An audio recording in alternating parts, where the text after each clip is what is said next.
Hello students. So in previous video I have already explained you the Great Stone Phase 1. Okay. Now in this video I am going to explain you the Great Stone Phase 2. But before you read, see, many years passed. Ernest was now a man of a middle age. To his neighbors who never suspected means doubted, that he was anything more than an ordinary and a familiar face. He was only a humble and a hard-working, though thoughtful person. But what about the old prophecy? Was it ever fulfilled? Let us read and find out. The years hurried on and brought white hairs upon the head of Ernest, and made wrinkles across his forehead, and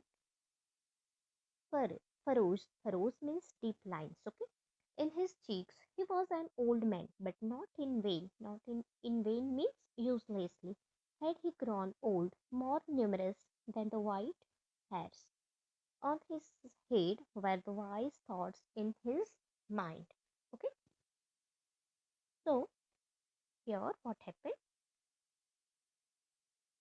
The years went on, and the Ernest grew old. He had wrinkles all over his forehead and his cheeks. Now he has an old man, uh, and more than white hair he had on his head, and wise thoughts in his mind. Okay,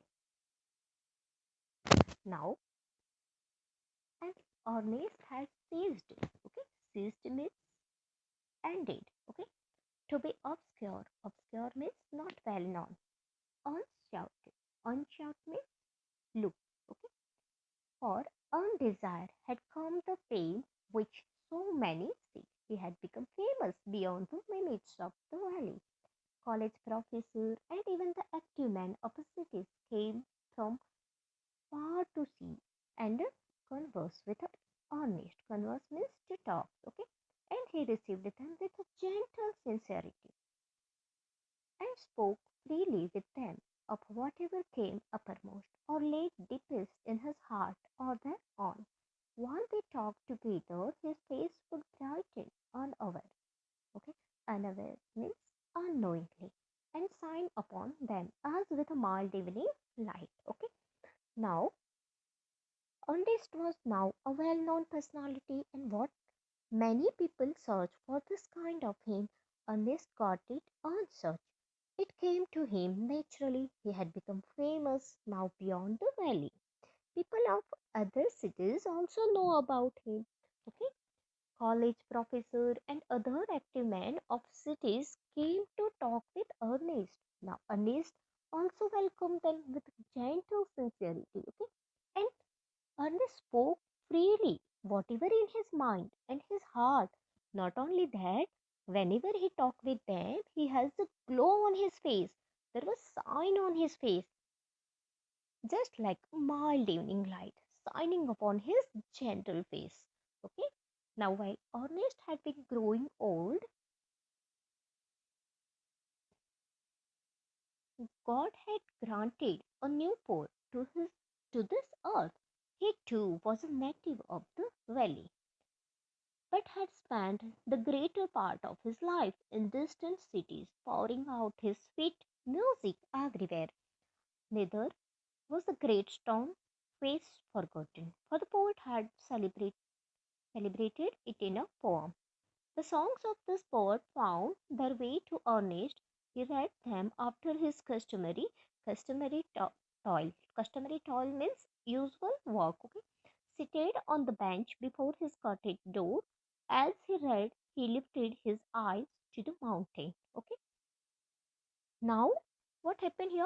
As Ernest was growing old, there was a poet who had become quite famous. He also belongs to this valley, but he had left the valley long back, as he spent greater part of his life in different cities where he was giving music or writing poems. But this poet never forgot, okay, the great stone face, and always talk about this face in all his poems. Recently, Ernest had found this poet's book, okay, And after his everyday's work, he used to sit on the bench, okay, and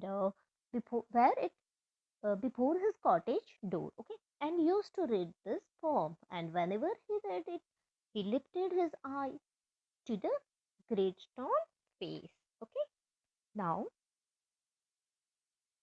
oh, great stone face, he said, is not this man worthy to be your likeness? The face seemed to smile but did not answer.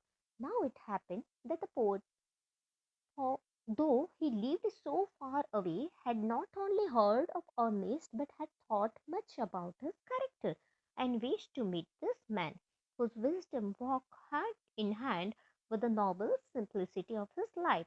One summer day, therefore, he arrived at Ernest's door, where he found the good old man holding a book in his hand, which he read, and then with a finger between the leaves looked lovingly at the great stone face. Okay, so here what happened?